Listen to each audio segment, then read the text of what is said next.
സർപ്പത്തിന്റെ തലയെ തകർത്ത് അരാജകത്വത്തിന്റെ അടിമത്തത്തിൽ നിന്ന് നമ്മെ വീണ്ടെടുത്ത് പുത്രസമത്വത്തിലേക്ക് ഉയർത്തിയവളാണ് പരിശുദ്ധ അമ്മ.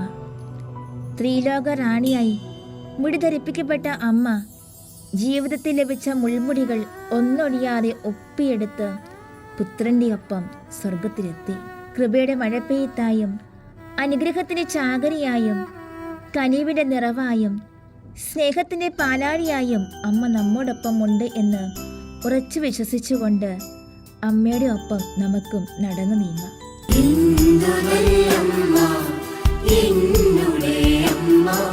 എനിക്കും ഈശോയ്ക്കും ഒരേ അമ്മ.